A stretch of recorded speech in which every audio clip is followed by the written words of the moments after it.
So having a presence there, of course, they tend to security on a lot of the mass transit, and they responded as well.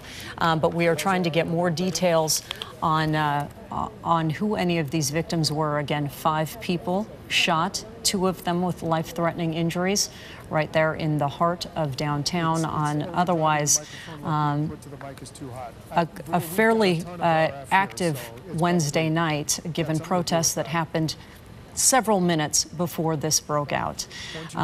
Again, there was a protest, an anti-Donald Trump protest that took off from this area, went around downtown, and then headed up to Capitol Hill. What our assignment desk was hearing was that some of those protesters peeled off or at least just stopped the marching and were in kind of this general area. Perhaps they were making up some of the witnesses that we are waiting to hear more from. But as far as we know, there's no connection between the two. Hopefully we will get our live presence back there. There we go, Chopper 7 remaining over that scene. This investigation where just not too long ago, about a half an hour ago, 5 people taken away in ambulances. And we are waiting for word from police about possible suspects here. Obviously, there is a concern that the people who shot these people, a person or persons, need to be captured, and we are waiting to hear more information about that. I don't want to belabor this point, but I will say again that I spent past few weeks down there reporting on some of the street crime that takes place in this particular area. It's primarily drug trafficking and drug use in this particular stretch. As we look on that side of the road, I was told by many heroin addicts in that area that they can walk up and down this stretch here and pretty much get whatever they want, whether or not it's heroin or cocaine or pills. We don't know the nature of these shootings, but again, it's an area that is known to have some crime. That is Public Information Officer Sean Whitcomb right there that you're seeing walking with a black jacket toward the intersection. We're wondering if he is getting together some information to share with us all. He's there also with Assistant Chief Robert Murner, who has his back to us. Hopefully our photographer is going to get over there so that we can hear what information they are passing along in this shooting, or perhaps we have another camera over there. Let's try and listen in. Here we go. There is Assistant Chief Robert Murner. That's Gary Horker there.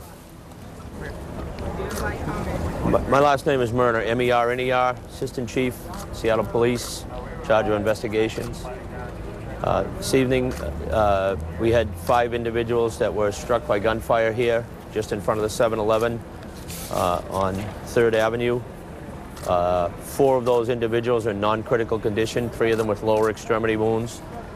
1 individual, male, is in critical condition right now. All 5 patients have been taken to the Harborview Medical Center, 4 males and 1 female. Appear to be some type of an argument that took place between some individuals. Suspect began to walk away from the crowd, turned and fired back into the crowd, striking those 5 individuals. We're going to have the homicide, violent crimes, and gang unit are on scene here, processing the scene, canvassing for witnesses.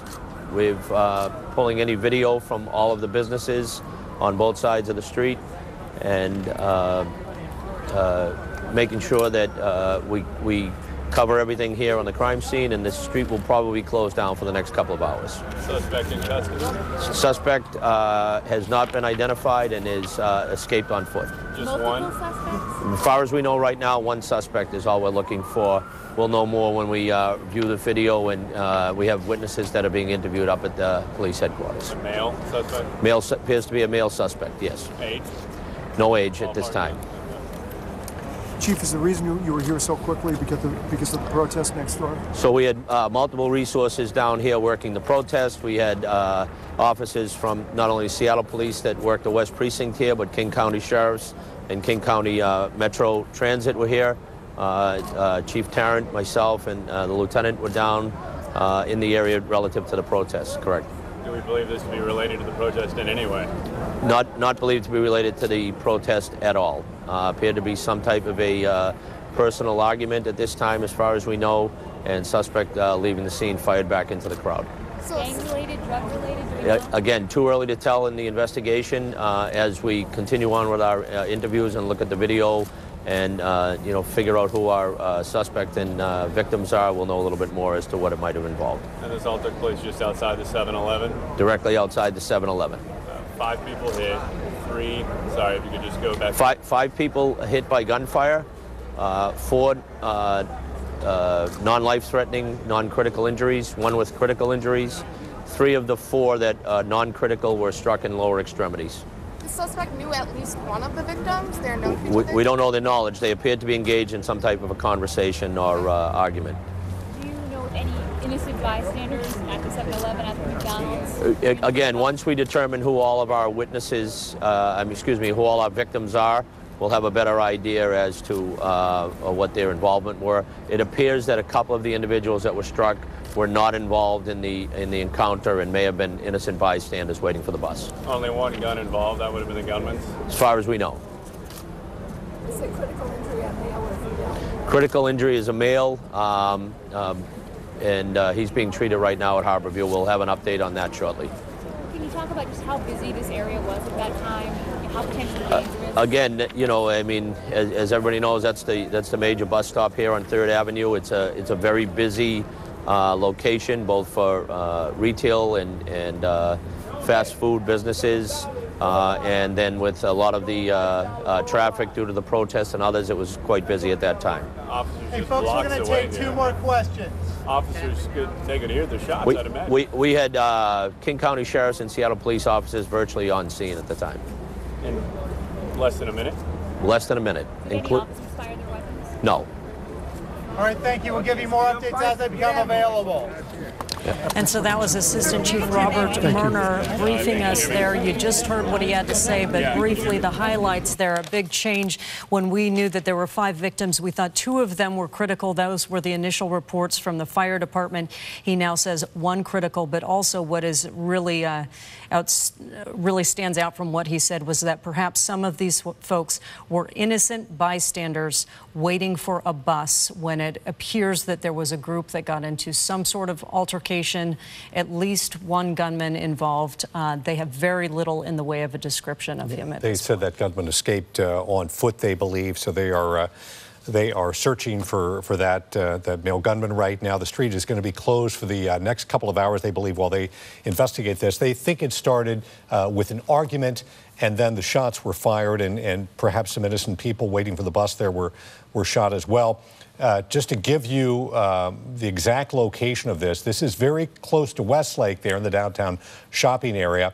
There's a 7-Eleven there, and directly outside the door of that 7-Eleven is a major bus stop for 3rd Avenue. So a lot of folks would be waiting there. They're waiting there all day long, and there's always a lot of people in that particular stretch, not only because it's a shopping area, but there's fast food restaurants, and again, it's a major bus stop. And as you just heard him say, this kind of response, actually, this is nothing compared to what we saw out there about 45 minutes ago.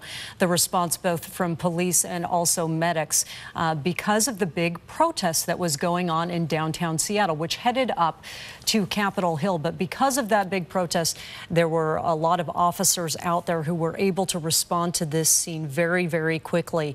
But the assistant chief was just saying they do not believe that this was related to the protest in any way. Yeah, it is amazing that police and deputies were able to get on scene there. They said within about a minute or so, or maybe in less than a minute, but police, deputies, the transit police as well, were all in that area because of the protests that were taking place in downtown Seattle. As we take a live look from Chopper 7 here of the crime scene here. It's a big crime scene, and that's why it's going to take at least a couple of hours, according to police, to process.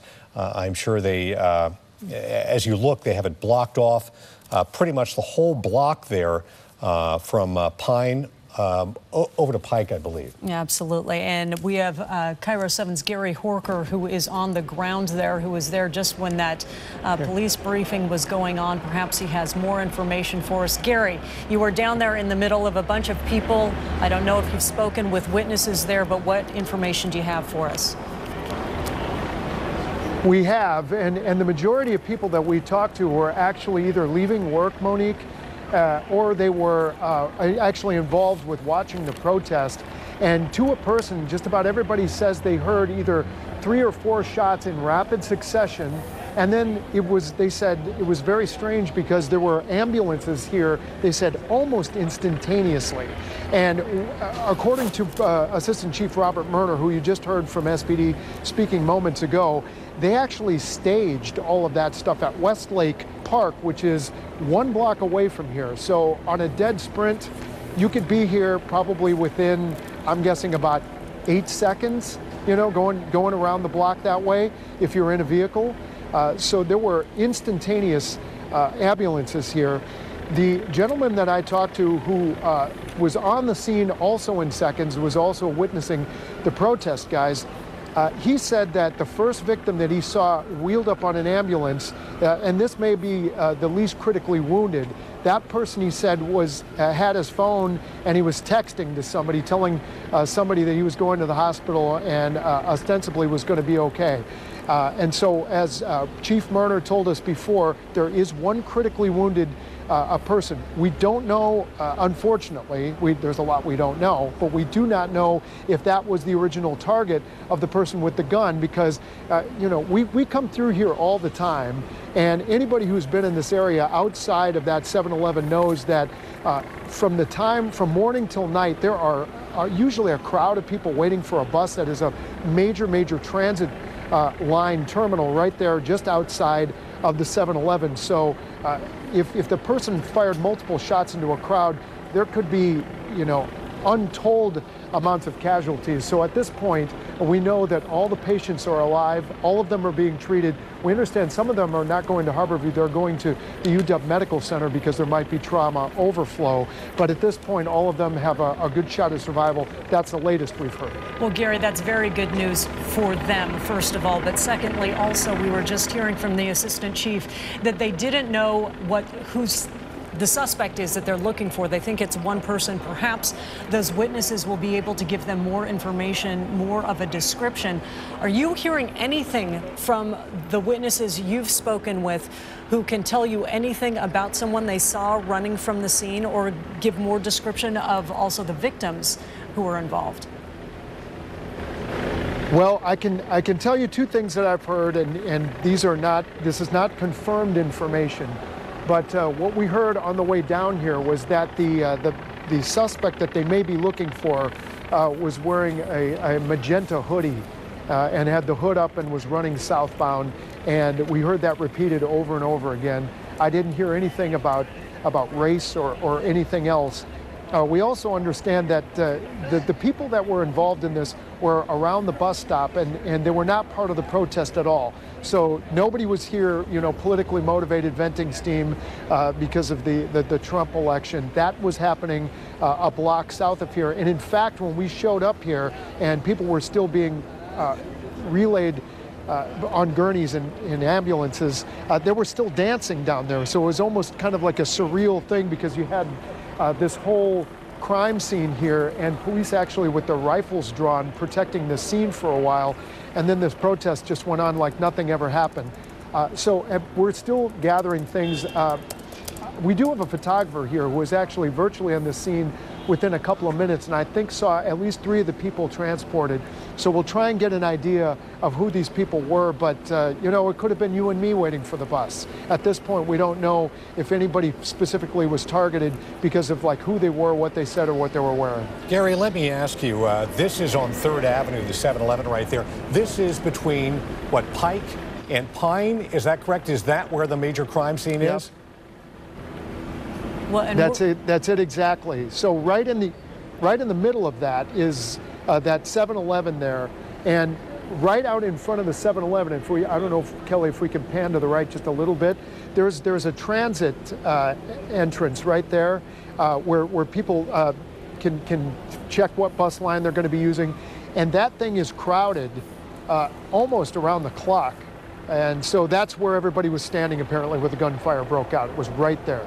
Okay, Gary, thanks so much for that information. We know you are going to stay on the scene. This is Maria Guerrero talking to a witness. Was sporadically shooting, but shot everybody but the one. Hold on just one second, Sharon. Sorry. Guys, we are speaking with Sharon, who is the manager of the 7-Eleven here in downtown Seattle. I'm so sorry, Sharon, but can you start your story over again, because you have an eyewitness account of what happened out here. Just go through it for me, please. Well, at 6:45. It's okay. Go ahead. At 6:45, I just heard a lot of shots and customers running in. One customer saying he had been shot. I told everybody just to get down. I looked out. There was multiple people down and bleeding, and I locked the door. And then later found out that there's 2 customers that are regularly out there. They're young kids. They're looking for them, and they have them in there right now talking to them. So hopefully they'll be able to find out who they are. Did you hear any arguments beforehand? Nothing at all. Okay. So you guys. And tell me about these 2 customers. What do you know about them? I somethly don't know nothing. Sometimes they are. I don't know anything. I really don't know anything about the 2 customers. I just know that there was 2 young men out there, and one pulled out a gun and sporadically shot. Describe the scene to me, please. When you went up. It's scary. Okay, I almost was outside. A young 3-year-old was just walking out the door 2 minutes before this happened. Okay, you guys. Tell me about this area.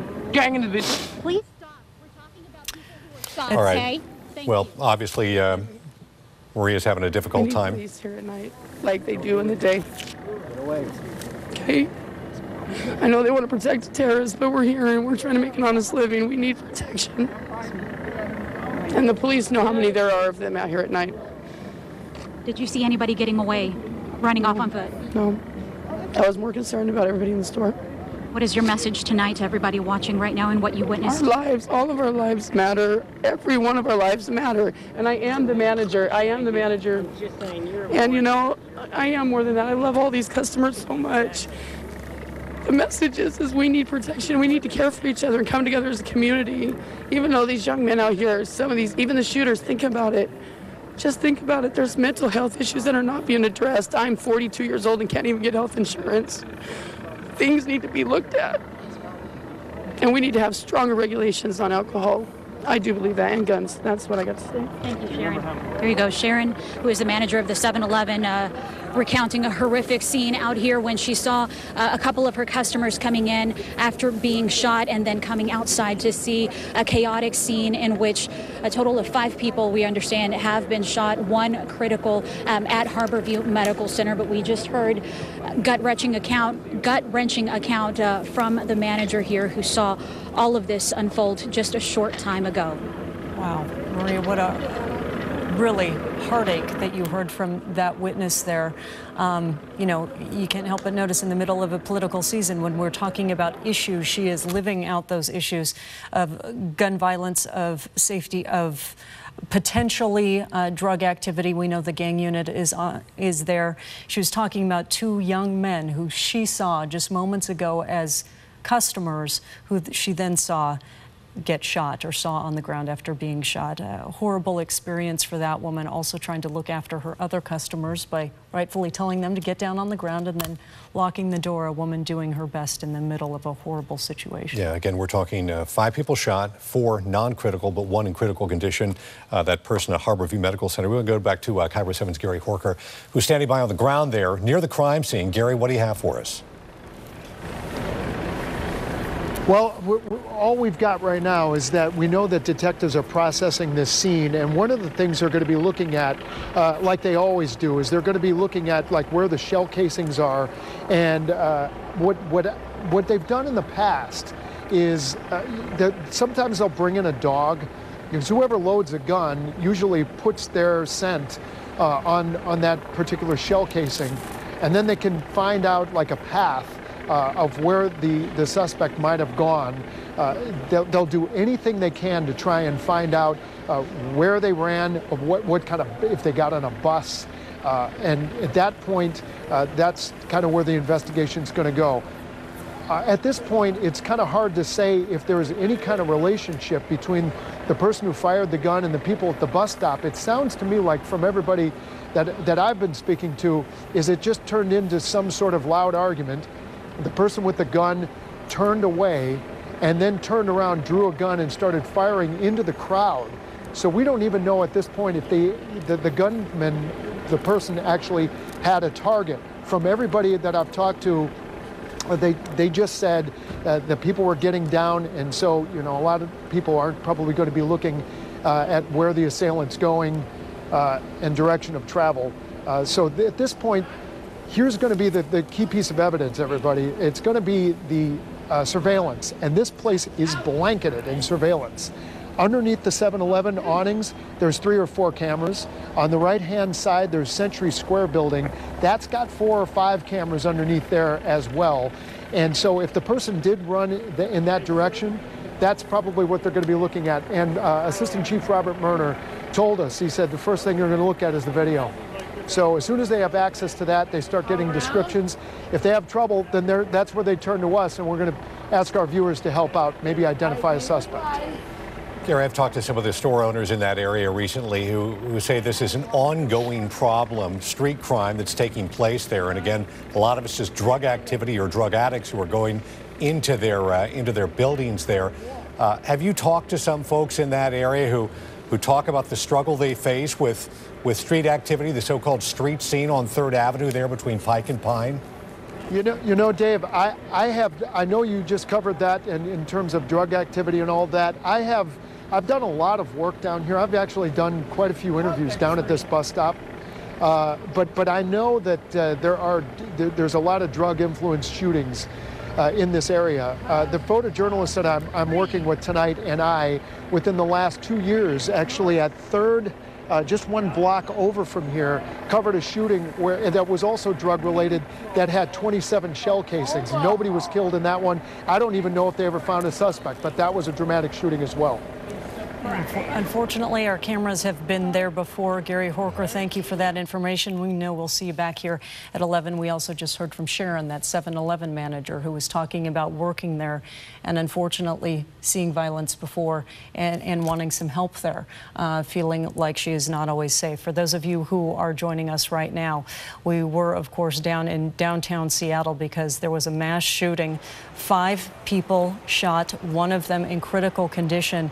Still awaiting more information from police on more of the details, but we do know that they believe that at least a couple of those victims were innocent bystanders who were just waiting for the bus when there was some sort of argument, and at least 1 young man with a gun pulled it out and started shooting. You may know this area because it's near Westlake. It's an area that has a convergence of people, everybody from shoppers to workers to tourists to people with mental illness to people with drug addiction. So it's an area that a lot of people frequent. It's a busy part of Seattle, and tonight it is a busy crime scene. And it is the center, also very near the center of protest in our area in Seattle, Westlake Park, just about a block and a half from that scene right there. There was a protest tonight, an anti-president-elect Trump protest that was not related. That is what SPD is telling us right now. We know that those protesters now are over toward Greek Row in the U District. So tonight, 5 people shot, 1 person in critical condition. The search is on tonight